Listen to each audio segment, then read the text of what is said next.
for the BBC.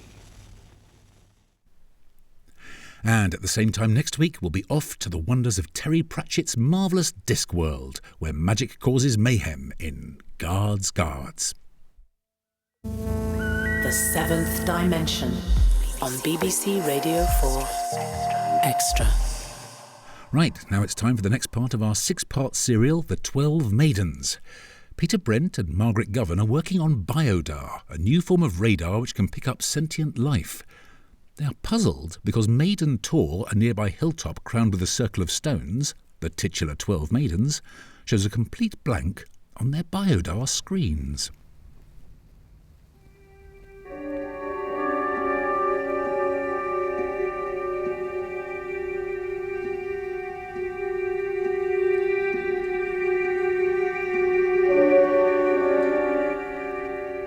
The 12 Maidens, a serial for radio in 6 parts by Stewart Farrar. Part 2, White Against Black. Peter Brent and Margaret Govan are working on Biodar, a new form of radar which can pick up sentient life. They're puzzled by the fact that Maiden Tor, a nearby hilltop crowned with a circle of stones known as the 12 Maidens, shows a complete blank on their Biodar screens. They go to investigate, and buried in the middle of the circle, they find 2 wax images, which look like their recently dead chief and his successor. So you see, Carl, Peter and I went up there, right to the top. George stayed in the lab on the Biodar and tracked us. They were 2 nice clear breaks, merging and separating as they climbed. And then when they were 300 meters short of the top, the breaks vanished, just like that. Inside that circle, they might have been dead, except that I was still in touch with them on the walkie-talkie. But, Carl, there's more. Something quite different and rather nasty. Is it quite different? I think it's all linked up. Yeah, I know you do, Maggie, and that's why we're talking to Carl. In riddles, so far. I'm sorry. In the middle of that mini Stonehenge up there, that ring of dolmens... the 12 Maidens. Yeah. There's a flat central stone like an altar. In front of that, we saw that the turf had been disturbed. So we lifted it and found these.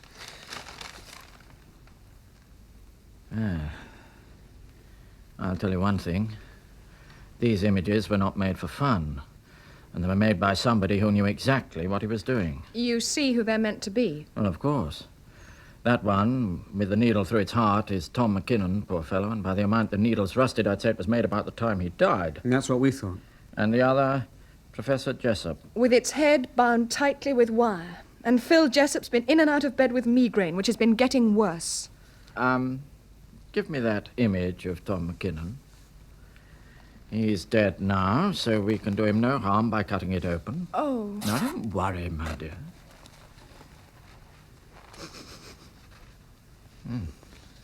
As I thought. A core of cotton wool, still damp with planetary condenser. What the hell's that? It's a fluid, requiring a certain amount of occult knowledge to prepare, and with the appropriate organic ingredients by the smell of it. Oh, yes, these people knew what they were doing. So?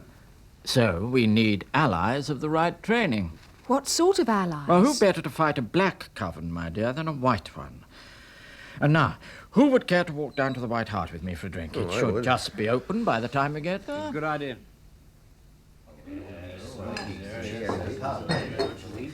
Good evening, gentlemen, and Miss Govan. Nice to see you all. Evening, Jarvis. Well, what do you have? 2 pints of keg, gin and tonic, and scotch. Right. One for yourself? Oh, no, bit early for me, thanks. I've 5 hours work ahead. Joe, is there a cottage to let around here for 2 or 3 weeks, or a month, maybe? Thinking of living out, then? Oh, no. Some friends of mine may want to stay for a bit. Oh, I see. Well, no. There's Annie Marples who died. Her son's going to sell it, but he might let meanwhile, though it's a bit cramped like. Oh, how about Mr. Crawley's up towards the moor? He's in Birmingham until October at least. Yes, I know the one. That'd do fine. If he'd be willing. How do I get in touch with him? Well, I've got his number in the back. You could ring him.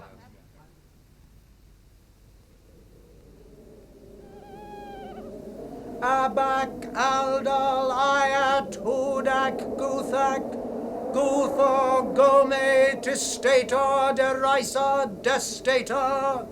Come hither, all ye who love the times and places wherein all kinds of mockeries and deceits are practiced. Ye who make things disappear and who render them invisible, come hither to deceive all those who regard these things. So that they may be deceived, and that they may seem to see that which they see not, and hear that which they hear not. So that their senses may be deceived, and that they may behold that which is not true. Come ye then hither and remain, and consecrate this enchantment, seeing that our Lord, the mighty Prince of Darkness, hath destined ye for such. Seeing that our Lady Hecate, Queen of the Dark of the Moon, hath called thee forth. So mote it be. So mote it be. So mote it be.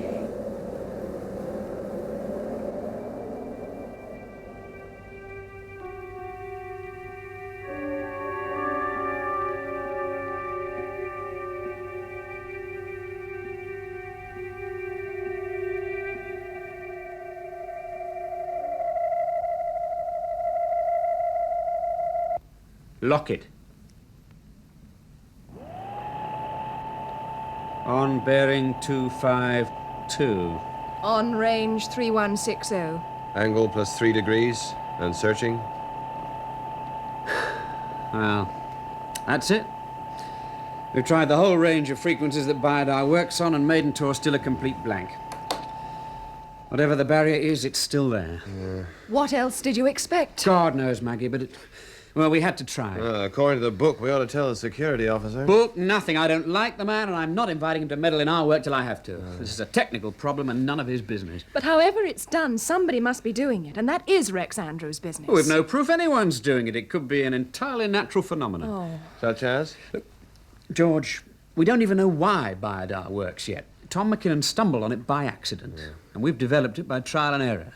But we still don't understand the principle behind it. So how can we know what conditions can neutralize it? Oh, Peter, you're just playing with words. Those two wax images, were they a natural phenomenon? Sick but harmless, is my opinion. And even if they're not harmless, Carl Ewing knows a damn sight more about that sort of thing than Rex Andrews. But not than Susan Platt. She was in psychic research before she went into security, remember? You want to drag her in? You surprise me, Maggie. I don't in the least. Tell her, and you tell Andrews. She is his assistant, after all. I'm just agreeing with George that according to the book, we ought to... According to the book, we ought to tell our boss first. But Phil Jessup's under doctor's orders not to be bothered with work problems.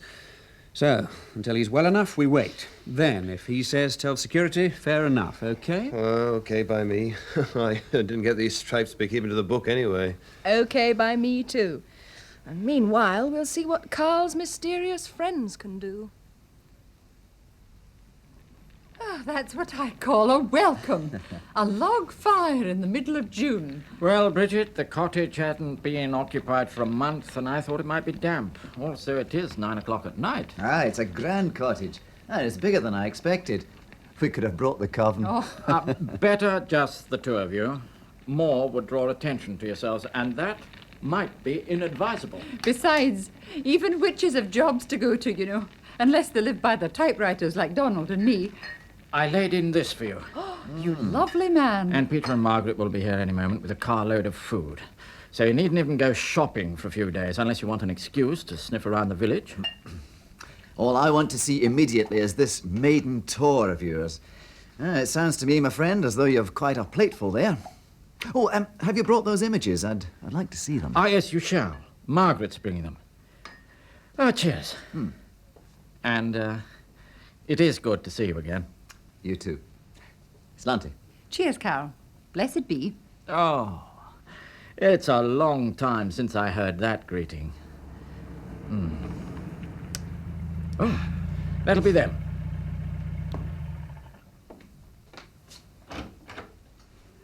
Come inside, you two. You want a hand with those boxes? Yes, wouldn't mind. Donald, I can feel it already. I think someone's reacting to us. What are you getting?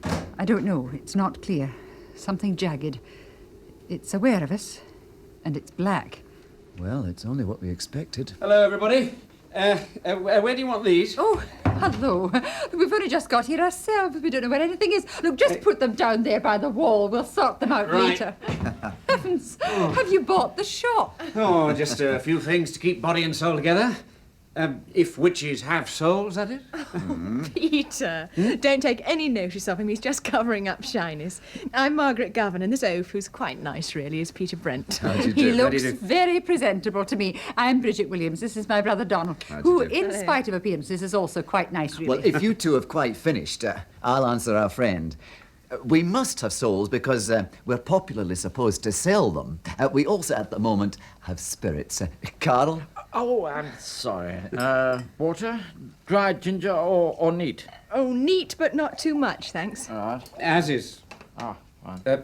Lovely. Well, glad to know you. Sorry if I was stupid. You weren't. I just haven't met any before, you see. So far as you know. Would you excuse me a minute? Is there any salt in that shopping? Oh, there should be. I brought some. Yep, here's a packet. Oh, fine, thanks. I won't be long. Well, what's she up to? Establishing a barrier. Oh, salt's a powerful psychic antiseptic, if you like to put it that way. You mean she's just scattering it around outside the house? Well, that, plus a little ritual and some conscious direction of will. In our craft, you know, mere mechanical actions get you nowhere. What's the point of them, then? Peter is a skeptic, you'll notice. I had noticed. Also that you are open-minded. How? I haven't said anything yet. Oh, you don't need to. All the same, Peter's question's a fair one.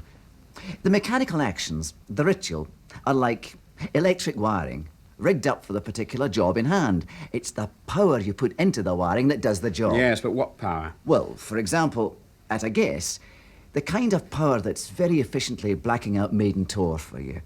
There is power at work, close to here, and it's malignant. Bridget felt it right away. She's more clairvoyant than I am, but even I can feel something. And it knows we're here, and it's probing. That's why Bridget's outside now with assault, digging us in before the battle, if you like. Immediate defence. Well, I've agreed we'll try everything, so I'll accept that as a working hypothesis. Very diplomatically put. Oh, that's that done. Now, may we see those wax images? Oh, yes, of course. I cut one open to examine it. The victim was already dead, Yes, so I quite. don't think... There they are. Yes. You're quite sure you know who they're meant to be? Well, no doubt about it, I'm afraid. Dr. Tom McKinnon, who invented Biodar and set up the Bewley Towers research station with Army help, he died just 11 weeks ago. And Professor Philip Jessup, our present chief, who right now is prostrated with migraine, that's the one with the wire round its head. Why haven't you loosened it? Eh? Well, I don't know. We never thought of it. Oh, really, some people... Here, give it to me. There. That's better. And you honestly think that'll do Phil Jessup some good? Well, it would have been worth trying, wouldn't it? As a working hypothesis. Touché. Is that all you're going to do with it? I mean, can't you do anything to protect him as well? Oh, we can certainly try. That was only first aid. Well, I think we'll spend the next 24 hours getting the feel of the place and looking at Maiden Tor. Would you like one of us to take you up there? Better not. I think we know where it is, and we'd rather go there without any preconceptions. Oh. Disappointed? Well, I suppose I was hoping to watch you at work. No reason why you shouldn't. On Maiden Tor, we'll just be looking about and listening, and then we'll come away and think about it, and tomorrow night we'll cast our own circle here and work in it. Do you want to come? Oh, but I thought only witches were... That's up to the High Priestess to decide. And I'm High Priestess of our coven, and I say you'd be welcome. All three of you. You'd better come too, Carl, so you could explain what's going on while we're busy. Yes, well, if I can remember. It's over a year since I was your guest. Sky-clad, I presume? We'll be, of course, yes, but if they're shy, they can bring bathrobes or something. Yeah, right. Well, I think we'll leave you to it till then. I hope you'll approve of the shopping we've done.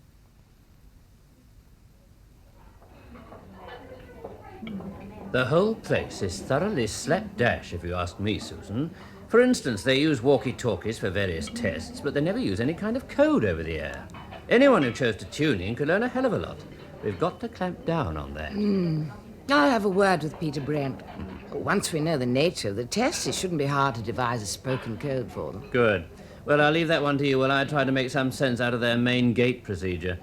There's so much tightening up needed. We haven't been here a week yet. Before that, there wasn't even one security officer. Give yourself a chance. Hello, you two?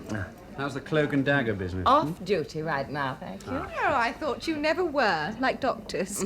Have your friends settled in comfortably, Dr. Ewing? See what I mean? Quite comfortably, thank you. I'd like to meet them sometime. Why? Oh, you know, we're rather a closed community here, and new faces are an antidote to claustrophobia. Considering that you've only been at Bewley Towers for 6 days, I shouldn't have thought you needed an antidote as yet. I just thought the Williamses looked interesting, that's all. And considering they've only been here for 2 hours, I'm surprised that you know not only their names, but what they look like. Mr. Andrews, for your information, Donald and Bridget Williams are not and never have been, to my knowledge, members of the Communist Party, the CND, the IRA, or even the Council for the Preservation of Rural England. They're here on holiday, and to renew a long-standing friendship with me. When they've been adequately refreshed by both, they will go home. And that's all. And good night to you.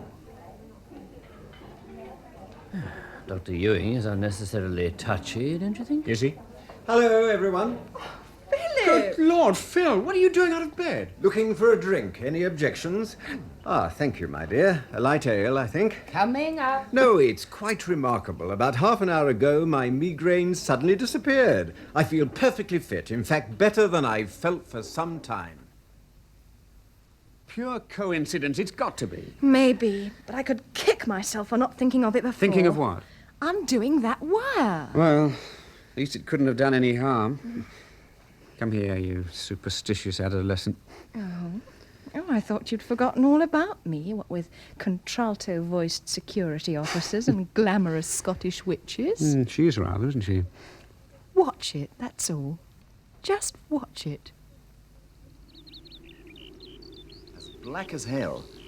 That altar stone in the middle, what are you getting? Oh, there's so much. Layers of it. The very old is good, thousands of years back, but since, I don't know, centuries of...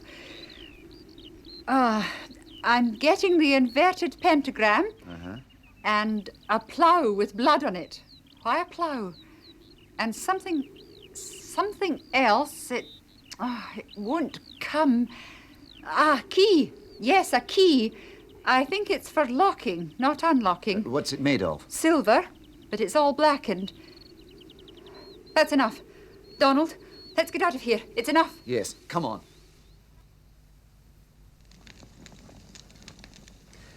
Well, if we must be sky-clad, I'm glad you got that fire going. There's no particular occult virtue in goose pimples.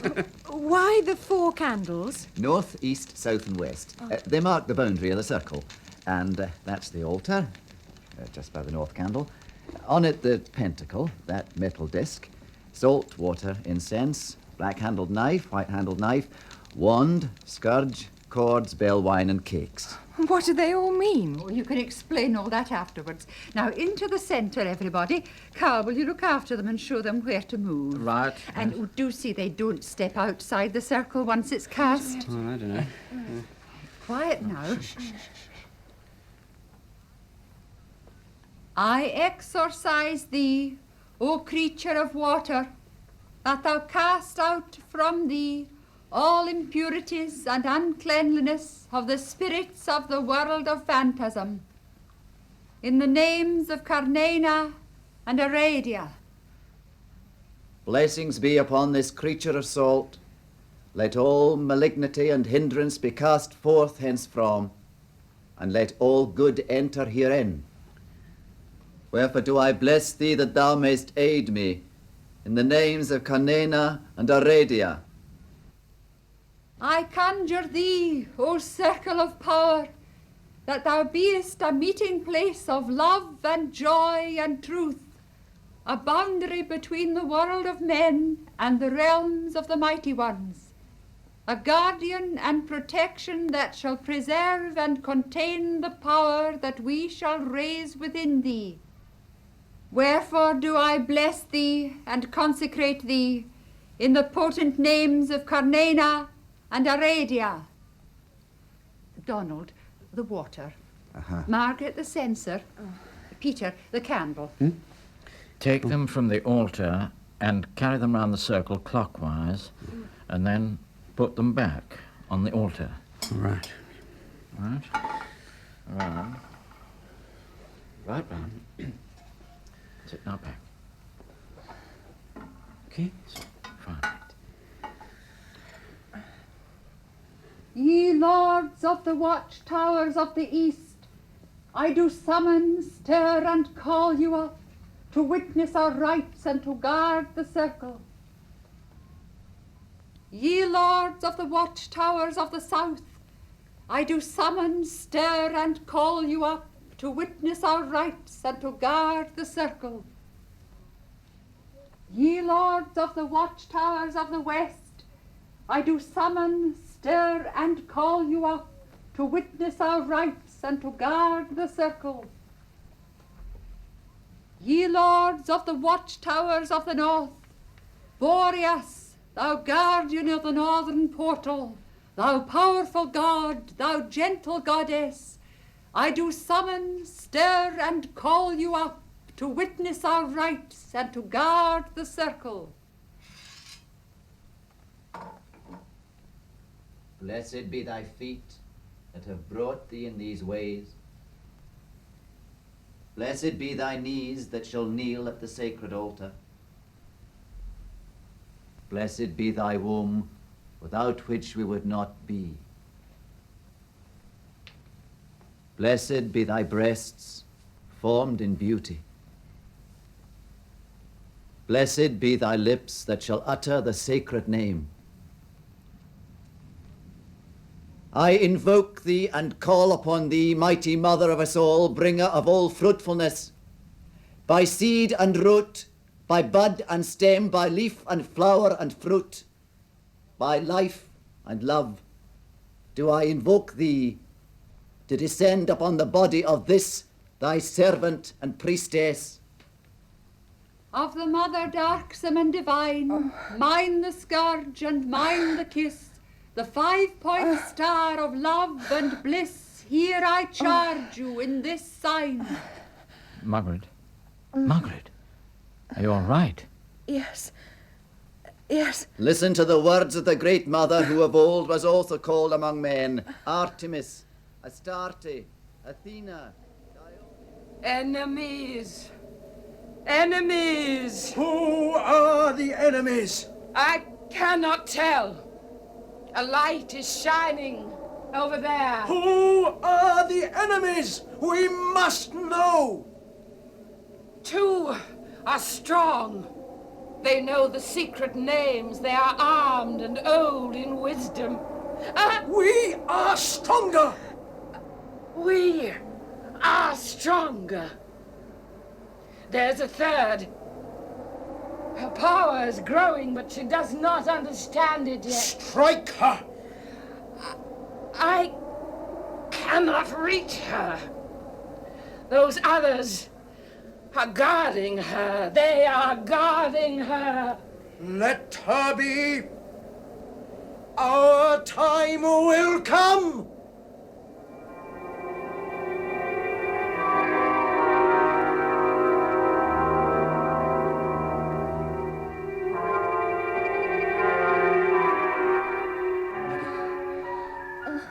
Maggie, darling. Don't hurry her. She'll be all right. Here, let's bless the wine and give her a sip.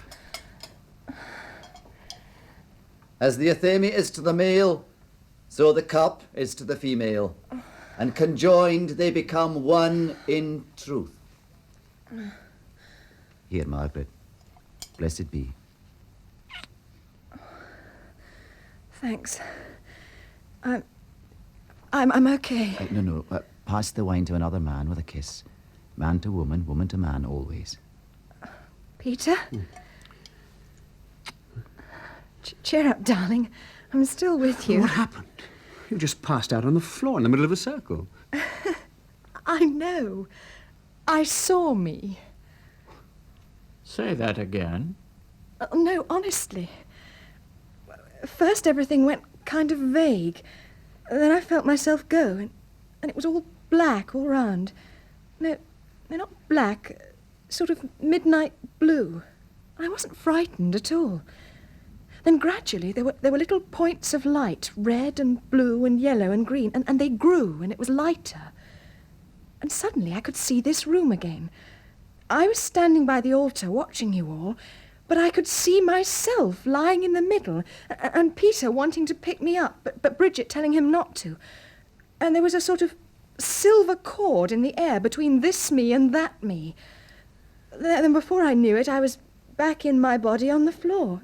And here I am. Look, I said I'd go along, but if it's going to give Maggie hallucinations... That was no hallucination. Of course it was. Sorry, Peter, but I must agree with Donald. Margaret, have you ever read or heard anything about astral projection? I don't even know what it means. Well, you do now, my dear. You've just described it.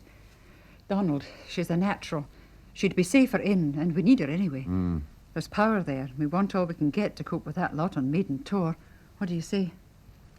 I say yes. Yes to what?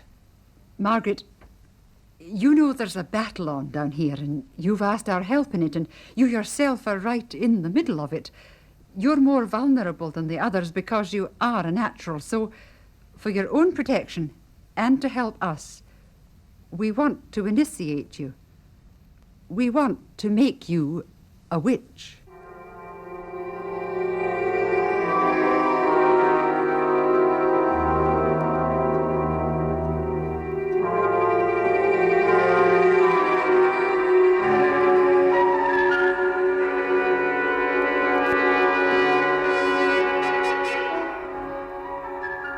That was part 2 of The 12 Maidens by Stewart Farrar.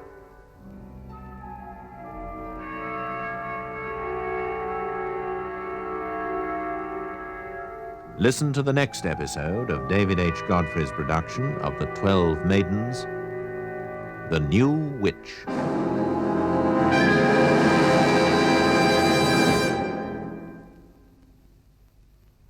That was part 2 of The 12 Maidens by Stewart Farrar.